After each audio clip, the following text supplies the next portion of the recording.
Hello, everyone. Thank you for joining us. If this is your first session that you've attended today, welcome to the Education-Led Growth Summit. We have had some incredible sessions and still more to come, especially in this session now. So we're so glad that you are here and that you've joined us. My name is Audrey Kraus. I'm the Marketing Programs Manager here at Intellum, and I'm so excited to be co-hosting today's event with Shannon Howard, Intellum's Director of Customer and Content Marketing. Before we get started, I want to address a few housekeeping items and then welcome our guests today. Just to start, this session is being recorded, so just want you all to know that up front. We will have a question and answer session right around the 30-minute mark of this presentation.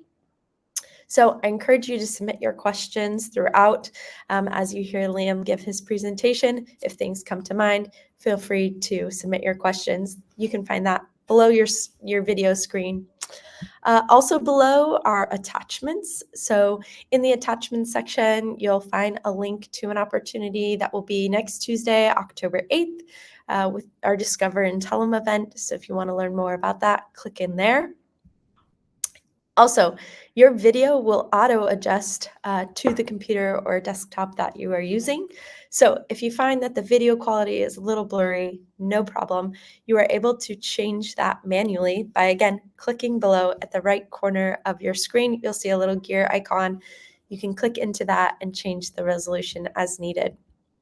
And lastly, leave us some feedback. So we've planned these sessions with you in mind, but we want to make sure that it is the right content that you want to be hearing about. We also want to make sure that we know how we're doing. So please, at the end of the session, rate this. You can leave a comment, you can leave a rating, and we'd love to hear from you. So now that we've covered those things, I want to welcome Liam Kilgallen, who is joining us today to share about the success of Muse University. I've had the absolute pleasure of getting to know Liam in preparation for today, and the energy and growth that he shares is truly inspiring. So I'm going to turn things over to Liam so he can tell you all about the exciting things that are happening with Muse University. All right, Liam, take it away. Thank you, Audrey, and thank you, team, for having me as well. As Audrey said, I'm Liam Kilgallen. I'm the Director of Muse University and Education Partnerships at Muse. I'll do a quick introduction. Muse University itself is our customer, our partner, and our employee learning platform run on Intellum. Muse itself is an amazing hospitality cloud and payments business. It was founded in 2012, and Muse has been incredibly disruptive to the legacy property management system landscape, which organically it's seen a need to educate prospects and customers as part of the beneficial change that Muse has had on the industry. Personally, I've been with Muse since June 2023. Prior to that, I've got 15 years tech experience in various companies ranging from Salesforce and SAP all the way back to Gartner. And I've been in customer success capacity since around 2016. So I'm very focused on the success of our customer base and also now customer education for the last couple of years. Before we do dive in, I also want to share what I did before technology. I was an architecture student, which was not the most lucrative career, as I finished my studies in 2008 when no one had any money to build nice, expensive buildings. But importantly for today's presentation, to fund myself during education, whether it was college or onwards to university, I became a barista. And I appreciate today we've got a really varied audience at the summit. So rather than lean into the SaaS and technology business model, what I'm planning to do is use coffee shops as a theme throughout. And hopefully this will be hyper relevant and relatable, no matter what industry you come from, wherever you're joining us from today. So introductions done, there are three main sections to today's session. I want to unpack and allow us to synchronize on the fundamentals of the customer lifecycle and how education can lean into that in the form of a journey. I want to share some lessons and frameworks from my time at Gartner so that we in customer education can plan and execute for inarguable impact, and we'll see that in section 4. And finally, the final big chunk of sessions today is my biggest lesson from 2023 and 2024, and that's about playing back impact from your team. We will definitely have at least 25 minutes for Q&A at the end, but first I'll start, as you'll see, number 2, with the intended outcomes for today's session. So the first outcome for today is to have everyone that's joining us think really deeply about how you can expand your sphere of impact through your education programs, and that's specifically impact back to your business. Secondly, if you haven't already, I would love if people leave today with clear steps on how to strategize your contribution back to key business goals, as you would have heard about in Greg's session earlier. And finally, as I mentioned a minute ago, to simplify things, the final intention is to leave today thinking about our businesses in the form of coffee shops, so it's hyper relatable. So let's start with the customer lifecycle sync. And to orientate you with this, look at this from the top left, follow it to the right and background. And this is really the classic customer journey from a SaaS business model standpoint. You can probably imagine this in any business, in fact. Customers notice us, they consider our product, and they decide to buy. And once they've purchased, it's about activating and getting the value that they expected. Now, for many companies, we aim to expand our footprint because there's always more that we can offer. And like Starbucks, to use one coffee shop example, they're not selling just coffee, but croissants and cookies and cakes. And we want customers to end that life cycle, becoming advocates of what we do, what we stand for, and the brand that we've built. And that helps us restart the cycle with new products and services. Now, if we stretch this customer life cycle out horizontally, ultimately there are three phases, like three buckets across this life cycle. Firstly, there's awareness. That's when the customers become aware of us and we're part of their consideration. Then they move into the adoption phase before the final phase of advocacy. And what I want us to theorize is, how do those three areas align with your business that you work for today? And how does your customer education program support each of those, or how can they in future? I'm sure a lot of you, like me, are thinking there's an elephant in the room with customer education programs. We're really comfortable and we're often really settled in the adoption phase. Now, as I put up on this slide, this is where a lot of us, and I have especially in the past, we thrive and we drive value for our businesses. And if we think about this from a Starbucks standpoint, Harvard Business Review highlighted how Starbucks trained customers to adopt their unique terminology, to create efficiencies and a sense of affiliation for the brand. Starbucks actually viewed their customers as untrained, unpaid employees.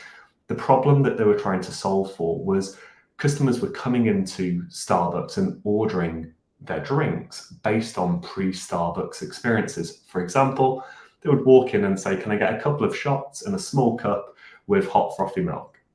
Now, this inconsistency slowed service down as baristas deciphered the orders, and this led to even longer lines in peak hours. And Starbucks introduced their own terminology. If customers ordered incorrectly, baristas would repeat the order back correctly and again to the espresso station at full volume. For example, double tall, non-fat latte. Now, in the early days, Starbucks also provided pamphlets for customers to take home and effectively study. Now, this was motivating from a human standpoint because customers dislike being corrected in public. I think all of us can relate to that. But in 2024, instead of pamphlets or posters, there's now a really handy advocacy driving mobile app that we'll come back to very shortly. Many of us on the call today have probably used it or currently have it. Now, in my world at Muse, when we think about customers going live and adopting our products, we have an amazing team run by our Vice President of Customer Success and Adoption, Ilda. When I asked Ilda about his views on Muse University in the adoption phase of our customer lifecycle, Ilda said, "Education is the cornerstone of our onboarding team's success." He also knows both anecdotally and from the data that educated customers go live quicker and need less support from our amazing support team post go live. Now, this results in us actualizing revenues quicker, so Muse is earning money from our customers earlier and having less customer support costs through the education benefits. Now, much like Starbucks, Muse is somewhat unique in the property management system world. So our education helps customers adopt the nuances of our software that drive better guest experiences, better operational efficiencies, and all the benefits that they get from Muse for their properties. Now, although we've started from an adoption standpoint, because that's where we're most comfortable, I think the next stage, if we go back to the start of the customer lifecycle, we need to talk about awareness. And as I've highlighted on this slide, that's probably the biggest opportunity for return of investment for education programs today. And even in our maturing stage, it is for us at Muse University as well. With hypergrowth that many companies are striving for, this is a huge opportunity for education programs to be a key stakeholder in the business. Now, when you consider organic education specifically, the way Starbucks create awareness coupled with education is magnificent. Starbucks has an application that their users can download in order to get a 10th coffee free if they buy 9. But within the app, they're constantly educating their end users. They're educating them on where the local Starbucks coffee shops are, what promotions are available, what they could get in the form of discounts and coupons, and even suggestions about new products and services. And ultimately, this takes a lot of the ambiguity and the decision-making away from the end user who, as my wife will attest to, you might be in a fortunate position where you have 7 coffee shop options within your vicinity, but this one is the path of least resistance thanks to the education within their application. Now, again, if we take this back to Muse, where I'm working at the moment, our Chief Awareness Officer is our Chief Marketing Officer, Leah. When we first met, Leah made it clear that marketing and Muse University partnering closely was a huge opportunity in her mind. And when I joined, we just hadn't tuned up as teams previously. As a board member, she could see the huge opportunity in using Muse University in a multitude of fashions. Now, her and the team are very focused naturally on the awareness piece. And when I asked Leah for comment for today's presentation, she highlighted that educated prospects become confident buyers. And that's really important for a company like Muse that's disruptive in a legacy technology market. Education is a key element not only from an awareness standpoint, but also when driving a mindset change as well. Now, Leah's team as a whole sees the benefit in free publicly shared certifications, which is something we've implemented recently with Intellum, and something that we're really excited to build upon for our LinkedIn presence. But they've also been essential for us, whether it's supporting us with PR. We celebrated some major milestones recently. We have award aspirations as well as a learning platform, and we can't do that without partnering with marketing. So the benefit is definitely both ways. Now, if you stay in the awareness phase for most of our businesses, you also have to consider the business development and the sales or the commercial teams. And one of my favorite people at Muse is Ferre. He's one of our DAC market sales directors. He's one of my favorite people because I onboarded with him, but he's also a huge advocate of Muse University. And he uses it, as I mentioned earlier, to shrink the change for his prospects and his clients.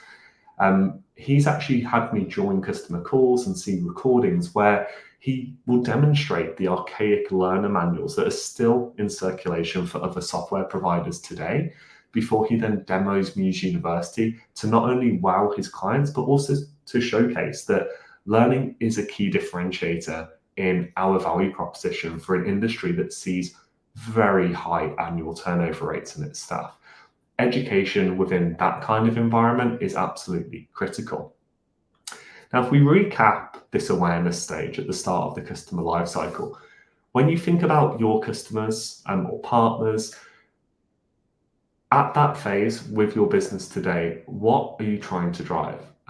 Ultimately, it's a decision to purchase, to reduce ambiguity. And there's a quote that I've been using internally this year that I wanted to share today from Simone de Beauvoir's Ethics of Ambiguity. And the quote is simply, ambiguity is the death of action. And I think a lot of us can relate to that personally, but if you put yourselves in the shoes of your prospective and current customers, how can you leverage your education programs to reduce that ambiguity and drive decisions and change? And that, of course, brings us to the final stage of the customer lifecycle sync, advocacy. Now, with my customer success background that I talked about before, I'm extremely bullish and passionate about the essential nature of this part of the customer lifecycle. Unfortunately, when I joined Muse, it was evident that they were as well. They had a key metric goal as a business to ensure that a percentage of our customers were referenceable customers as well. Now, if we think about this again, from a Starbucks standpoint, we've already talked about the example there. Their application naturally drives advocacy through repeat custom, through free coffees, with promotions, with coupons, etc., etc. Now, within Muse, we have a great advocacy program that Muse University partners with. And in most businesses, that will sit within customer success or customer marketing. We have a brilliant advocacy manager called Katya, who systematically and programmatically uncovers customer advocacy through interviews and scalable initiatives. I've got a couple just to give you an example and a flavor today, because even in my past customer education experience, we haven't done a great job at creating these advocates for the education itself. So Frederick is a great example because he's got a ton of experience with deploying numerous software packages, which in the hotel world, it would shock you how many systems a single hotel can be using. And Frederick said, Muse Uni is a fantastic resource. And from his experience, someone's satisfaction with software usually comes down to their knowledge of how to use it. So he acknowledges it's in their best interest to make sure employees know as much about Muse as possible, and Muse University does that for him. And this is one of the first quotes that I saw when I was joining the company. And it's one of those things that you'd ultimately want to pay for because it was so strong. And then even more recently, we have this amazing one from Daniel. And Daniel said, we've worked with several property management system providers, but Muse University offers the best training portal. It's so straightforward that our staff had almost no questions, and combined with a short personal training, they're ready to start. And that aligns so closely with the mission that we've been driving from a Muse University standpoint. And Daniel will confirm we haven't paid him to say that. It was just a perfect quote based on his experience of deploying Muse. So we've talked about all of these phases, from awareness to adoption and through to advocacy. And really, back to my intention of today's sessions, there's two questions to pose. Firstly, think about where are you contributing today, and be honest, because if I'm honest with our program, we're still very good within the adoption phase. We're growing the advocacy and we're doing much better in the awareness phase. But being honest about where you are today is the first step. Make a note of that, because I think from a takeaway standpoint, from all the great sessions that Intellum's putting on today, there's some opportunities to intersect into additional areas. And that's where the second question comes in. Where can you be contributing tomorrow? And maybe there's answers that come to mind straight away, but what I'd suggest, as we'll come on to in the next sections, is think about this in terms of where would the business want you to contribute tomorrow as well. So the next section is a bit shorter, talking about planning for inarguable impact. And as I mentioned at the top of today's session, I spent some time working at Gartner in customer success, prioritized accounts, and programmatic work there. And there was an amazing framework that we use that I wanted to bring to the table because it's just underused in the customer lifecycle space and customer education perspective. And ultimately, as I build out this slide, there'll be 4 pillars. Company on the left, education programs and the outcomes that they're driving, and then of course the success measures of those programs and the outcomes on the right. And I'll quickly show you before we go through a couple one by one.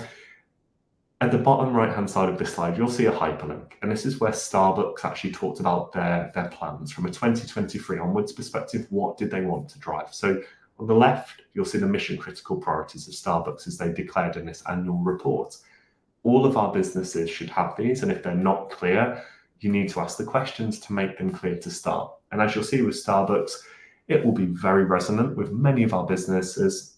It's things like revenue growth. It's things like technology initiatives. It's things like cost optimization as well.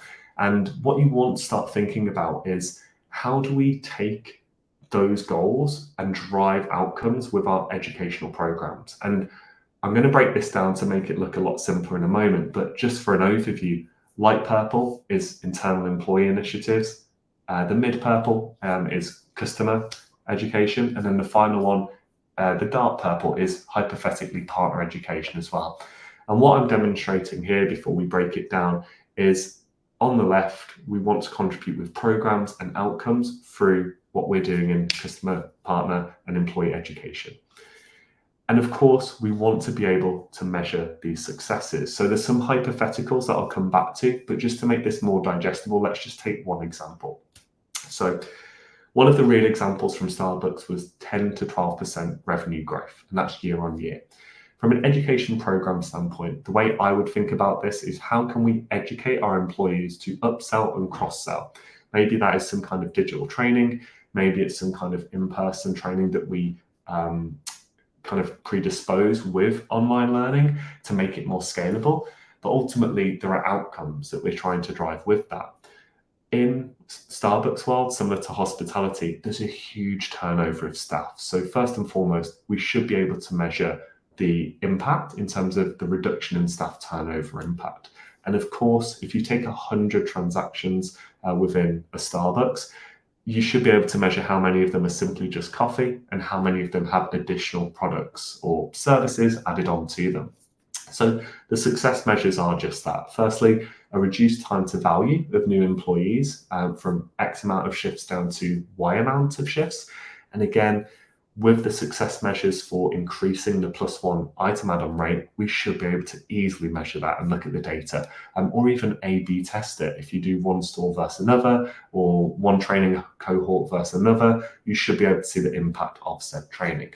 And there's lots of examples that are within this slide group, but ultimately they all intersect. And that's something that I want to really call out here. These mission critical priorities do not exist in silos or vacuums. A lot on the left will contribute and receive contribution from much of the right. And the only other one that I would call out as an example is Starbucks wanted to increase their reward members. They wanted to double them by 2030, which is a huge goal. And hypothetically, education programs that could contribute to that are things like value proposition micro-learning or outcome-driven customer service certifications to actually validate that people are in a strong position to sell the benefits of that to their customer group. And again, the outcomes that you're looking for that double reward members in 2030 are things like a higher reward card attach rate at the till. And really, in terms of measurements, it's a no-brainer. You just want to see that those that have been trained are experiencing a higher reward card attach rate. And in a nutshell, this is what we need to be doing in customer education. We need to be able to justify from the right-hand side that we're contributing to the left-hand side. And as we'll come on to, from a communication standpoint in a couple of minutes as we wrap up, it's really important that we talk about the metrics and the success measures that our stakeholders and our audience cares about. So not always NPS, not always engagement. It's the revenue, the cost optimization, the reward members, the things that the CEO and the board are actually going to care about. So with that being said, let's actually talk about that piece to wrap up, playing back the impact. And this might fortunately be a retrospective thing for you. Maybe you don't have to deliver that impact. Maybe you've already done it and it's just a case of being able to communicate that back. And this will be quite a quick fire section to wrap up, just a few minutes. And there'll be 4 sections: ABC, comm strategy, bright spots, and OKRs. Before I dive into the first one, I just want to start with this quote. Good communication is the bridge between confusion and clarity. And as I'll come on to, communication is one of my biggest learning curves this year in 2024, especially at a fast-paced, dynamic organization that's remote first, which is very important to note, as news is. I talked about ambiguity earlier when we talk about awareness and the sales cycle. I think we can all do a better job of providing clarity, and especially from an education standpoint, I don't think many customer education cohorts are ever told that they're over communicating internally in terms of their success and what they're delivering. So let's make a conscious effort to do more of that. Now, the first one that I want to talk about is ABC, and it's not always be closing, as has been famously popularized in films. It's always be communicating. As I note, I think a lot of us are at the risk of under-communicating at this stage, and it's something Matt, the CEO of Muse, said to me halfway through the year. We've done a ton of communication as we moved on to Intellum in Q1 and Q2.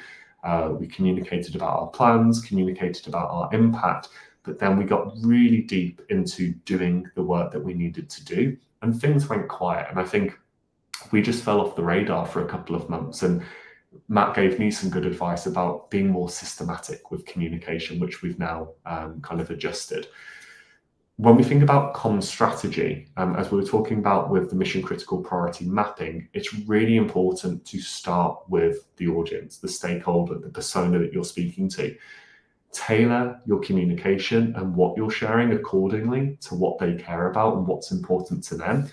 That might be results, that might be data, that might be highlights that you need to share. It might be challenges that you need their support on or you need them to be aware of.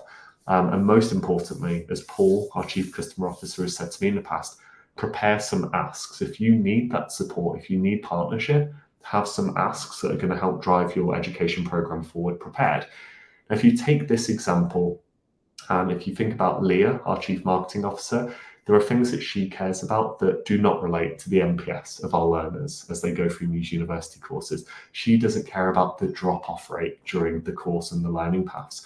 What she cares about is the brand awareness, how many people are getting certifications, and how many leads are actually generated because we've got new learners on the platform. And I would caution all of you to think about your key stakeholders, current and the ones that you want to engage with after today's great sessions, and tailor accordingly back to them. Now, bright spots is something, I think it comes from the book Switch by Chip and Dan Heath. It's a concept that I've played with for a very long time, but it's basically sharing wins, sharing success stories, sharing highlights to key stakeholders. One of the first that I was able to share back to the business was this brilliant quote from Mike at the Cornwall Hotel Collection. He superbly started this off with, "We love Muse University."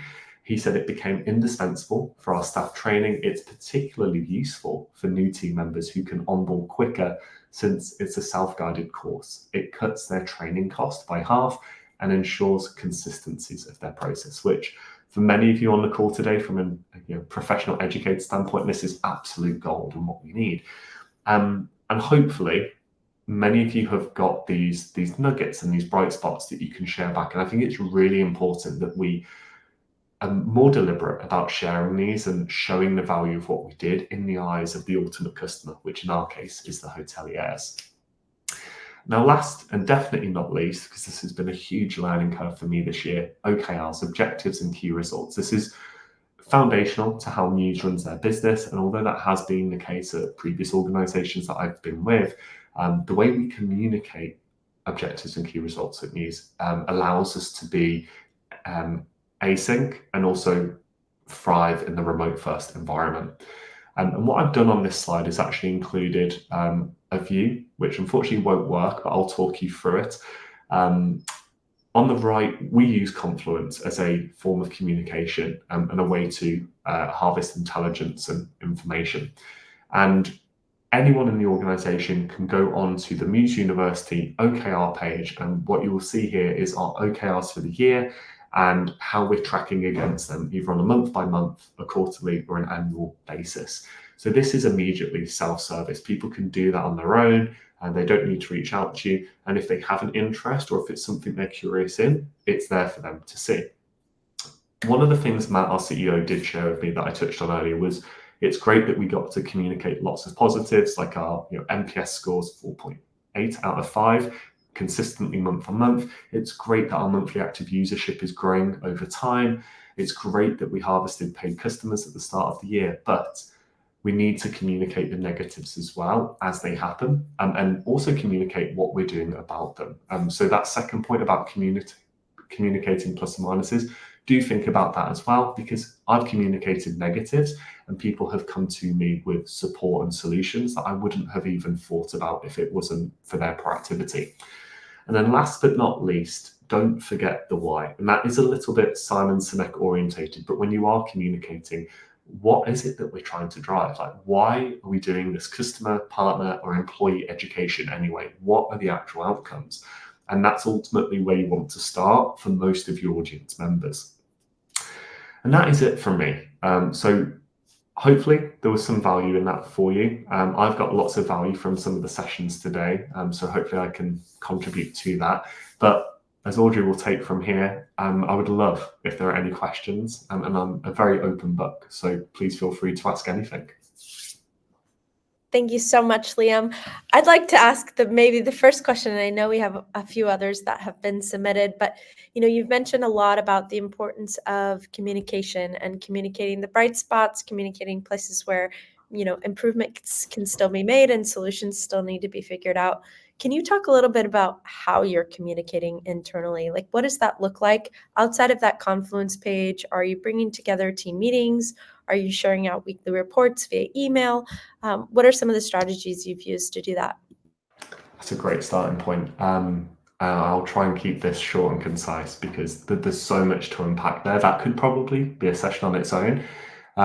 So if I take us back 12 months, the Muse University team at that point was about 10 people. And we had a session, a workshop that we did in our headquarters in Prague called the Island Session. And this is not too avant-garde for the question Audrey's posed, but if you imagine an island in the middle of the sea, there are things, if you're on that desert island, that you need to import to stay alive, and things that you might be able to export to actually add some value out there. And communication is the same way. So when we did the island workshop, we as a team identified our key stakeholders.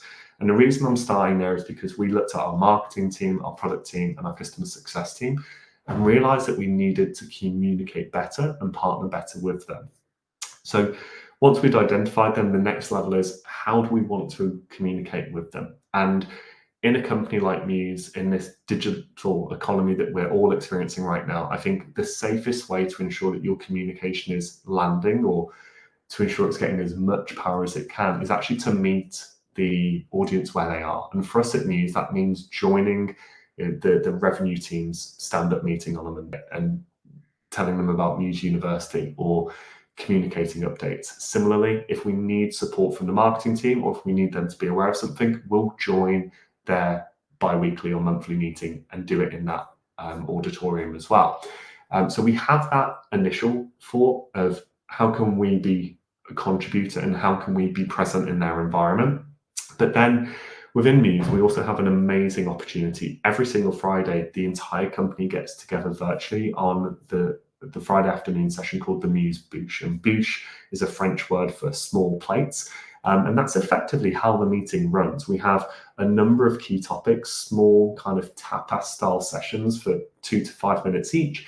And Muse University has also had a seat at that table to ensure that we're communicating key elements that people need to be aware of, bright spots, success stories, call to action. So when we went for a round of marketing and we needed to make people aware of the benefits of Muse University, we use that opportunity to scale our value prop to the 1,000 people that work at Muse.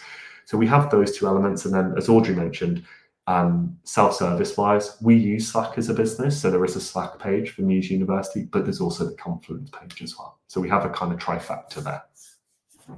That's amazing. And we're getting some awesome questions through the chat. One that is a nice piggyback to this. So if your organization doesn't understand the value of customer education, do you have any suggestions on how to plant that seed, or maybe how to start that conversation around it? Yeah, that's a great one. I think actually, because I can move the slides, I would honestly reverse engineer it. So if I come back to the framework that we call an outside-in analysis, when we talked about the mission critical priorities of the business and then the success measures and the outcomes that you can drive from an education standpoint, you need to start with the company first, and then you need to communicate how you're contributing to it from a customer education standpoint. I think from the round tables, the peers that I have in the industry of customer education or education programs in general, I think one of the traps that we get into is we communicate stuff that excites us or things that we feel is important. For example, learner NPS scores. I think that's a really important leading indicator, but the business actually probably doesn't care about that. Matt, our CEO, is wonderful, and he would flag if the NPS score changed negatively over time. But what he actually cares about is how many of our end users are we educating as a percentage, and how does that reduce support tickets? How does that increase the speed to go live? And I think that's the key piece of advice. think about the audience, as we talked about with that communication framework, and start with what's important to them, because then it's undeniable, it's inarguable, as I said earlier, and reverse engineer it from that point onwards. Yeah, we talk a lot about starting with the end in mind, and so that's awesome that you've seen that work. Okay, going back into your slides again, Liam, we have a question. Can you please repeat the quote you mentioned earlier about educated prospects are blank customers? Yeah, I will pull the slide up because Leah is an absolute legend for saying this, but I think a lot of marketers will relate to this. Educated prospects become confident buyers, and that's so true. And Ferre, our sales director in the German region, who we talked about the slide afterwards, he's a living version of this. He's had customers who are prospects, they're not even sure if they do want to start using a cloud-based technology for their hotels, and he'll leverage education, get them access to Muse University pre-becoming a customer, because the education actually reduces so much ambiguity for them. And lo and behold, they become really confident in the value proposition that Ferre is delivering as a salesperson, and they go on to become confident buyers. So whoever asked that question, sorry, not answered it, whoever asked that question, thank you, because that is a brilliant quote from Leah, who, as a board member at Muse, it means a lot to have someone of that nature say this about our program. Amazing. Yes, definitely something we as marketers think about as well. Another wonderful question. Hotel workers spend a lot of time on the floor. They're using the Muse software, but a lot of their work happens in the real world. How do you get them to spend time in the training environment? Are there any kind of incentives, or what initiatives have you built around a Muse user community online? That's awesome. So we do have Muse Community as well, which is brilliant. It's run on Gainsight, so it's separate, but Muse University has a presence on that, and we do engage with the users, and we also harvest ideas for training for them as well. But to answer the question directly, I think the biggest incentive is the fact that they become skilled on Muse, which is the #1 PMS in the world as of 2024 from an award standpoint, is a great accolade. And this week, we've actually released certifications through Intellum for the first time for our end users. We've had it for partners in the past, partners that want to sell Muse and also deploy Muse on our behalf. But this is the first time you, as a Muse user, can actually become certified. And that holds a lot of weight when people in the hospitality industry will move from job to job, or try and progress their career. So that's the big carrot incentive today.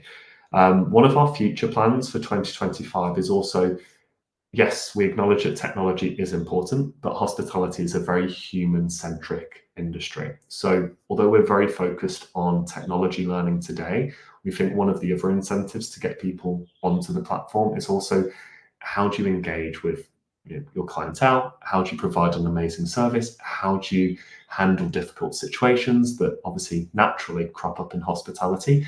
And I think that will be another carrot that will drive people towards that as well. Thanks, Liam.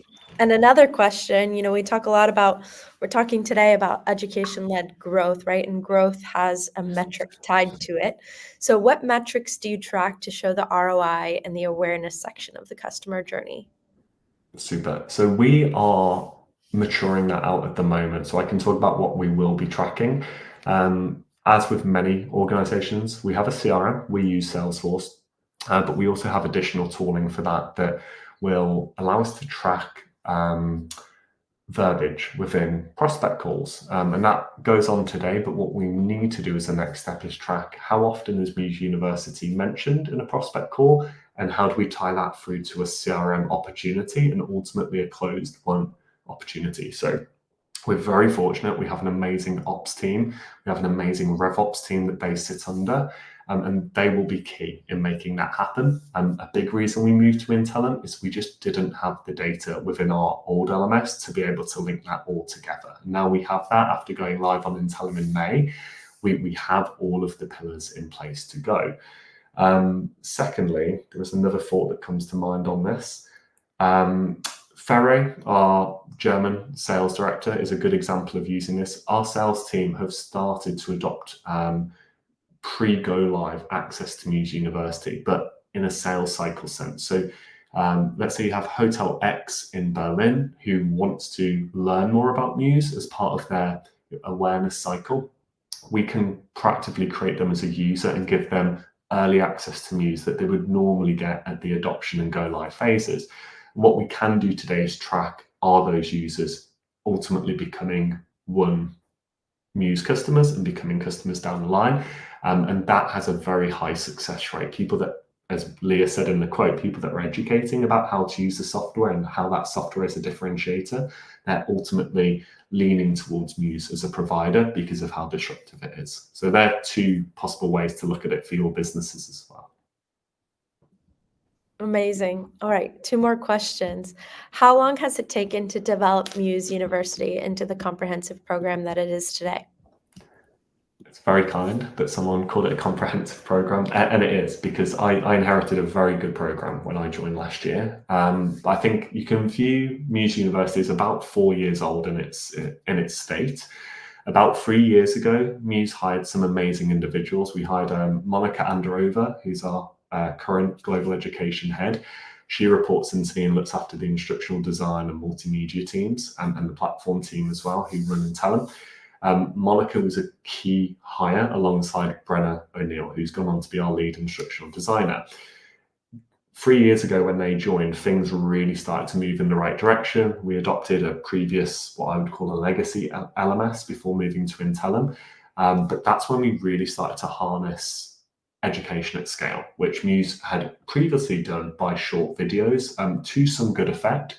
But I'd say probably the last 2 to 3 years is where we went from what I would call ground zero to being what I'm very happy with. It's in a very mature state. I say 3.5 out of 5 to our board. I think that's a fair assessment of where we are today. But I don't think we could have accelerated that. So probably 2 years minimum to go from an immature state to where we're currently sitting today. Amazing. A lot of work can happen in that amount of time, huh? Definitely. Another question, where does customer education teams sit within your overall organizational hierarchy? And is there any overlap or hybrid roles with other departments? Yeah, that's a great one. So we actually sit in customer success. So we sit under Paul Mooney, who I report into, our Chief Customer Officer. Paul is a huge advocate of customer education. We actually worked together a few years ago at SAP, the German software company, and he approached me about this amazing opportunity to really evolve Muse University early last year. So personally, I love that we sit in that customer success space because our customer success team runs from adoption and implementation all the way through to advocacy. So we're already covering a huge part of the customer lifecycle we've talked about today. The only caveat I will have to loving that is a lot of my ex-colleagues and peers also sit in a different department in marketing, and there's a huge opportunity and benefit for that as well. For us at Muse, it makes sense where we sit today. We have the biggest impact that way. We have to partner externally with marketing in a very deliberate fashion. But that question is fantastic because if you think about the mission critical priorities that your business is trying to drive, your education program could possibly sit in different areas. If we sat in marketing, I'm sure we'd be a lot more focused on that ROI opportunity of driving awareness and growth. And maybe that's something that some of us have to consider and maybe approach, which is not a conversation that I'm unfamiliar with. Some of my old colleagues have had to do that at their later businesses and actually talk about, do they move where customer education sits in the business for the better? And don't be afraid to have that conversation, especially if it's going to allow you to contribute in a more efficient and effective manner. Amazing. And I know I said last question, but really this might be our last one. So can you share more about your advocacy initiatives and the strategies you use to encourage customer engagement in those programs? So you shared some amazing quotes that you said that folks didn't pay them to say. I'm just kidding. But can you share a little bit about what does it look like to encourage participation in your advocacy programs? Yeah. So I have to be honest with this one. We're very lucky at Muse. We have an individual that I mentioned earlier called Katia, who's our customer advocacy manager. She reports into a customer affinity team, which rolls up into Paul Mooney, our chief customer officer. Paul is very experienced with customer success, so he knows the importance of this customer advocacy. And because of that, we've dedicated resources to it, which for a company of 1,000 people, that's actually probably quite rare. We partner with customer marketing as well. We have a very good relationship with marketing, thankfully, and it's really those two elements: customer affinity and the customer advocacy program, and then customer marketing, where we leverage for scalable initiatives to make this happen. One of the ways that we've done it quite effectively is by being very deliberate with triggers in terms of customer feedback. So we do that within Intellum. We have feedback opportunities at the end of modules and the end of learning paths and courses. But within the customer lifecycle in general, we also use Gainsight as a CRM add-on to ask customers about their experiences throughout that as well. And within those two mechanisms, we do get a lot of feedback about Muse University, and thankfully a lot of it is positive. And it's from that point that our marketing and our customer advocacy team will actually go a level deeper, and they'll target customers for a conversation. They do, honestly, 98% of that work for us, and they deliver brilliant customer videos, customer quotes, and slides to us, to the customer success, to the sales team. But of course, as every good education program should do, we're also speaking to the end users, and we fortunately harvested some of their thoughts and their insights and their feelings about the education as well. So we have a couple of different mechanisms going on. But I think my biggest lesson learned, which happened a couple of years ago, was these things don't happen by chance. We have to be deliberate and put programs or systems in place to make those happen. Absolutely. And it sounds like you have an incredible amount of teamwork happening within your organization, which also, yields a really well-oiled machine that the Muse University is. So kudos to you all for that. I want to give one more moment to the audience. If anybody has one last-minute question, feel free to submit that. I also want to encourage you all to, again, rate this session, give us feedback. We'd love to hear from you, and take a look at the attachments. So any last minute questions, go ahead and submit them now. We'll give that about a minute before we wrap up.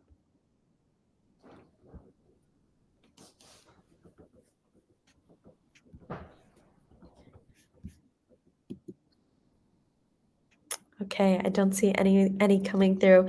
Liam, I just want to say thank you so much for doing such a thorough deep dive into the wins and the places and the things that you've learned over time. And again, kudos to you and the whole team for creating what Muse University is today. So really appreciate your time and the insights that you shared with us all. For those of you who are sticking around for the remainder of the summit or want to join later sessions, we'll see Liam again this afternoon. So if you want to join us for our panel discussion with all of our Growth Maker Awards, we invite you to that. That'll be the end cap of our day. The next session on deck is our session with Anderson Campbell, our Senior Product Marketing Manager, and Dave Ibis, our VP of Solution Consulting. And we'll be talking all about Intellum's AI tools in action. So please join us for our next session. Liam, thank you again for your time, and we will see you soon. Thanks for having me, Audrey. Cheers.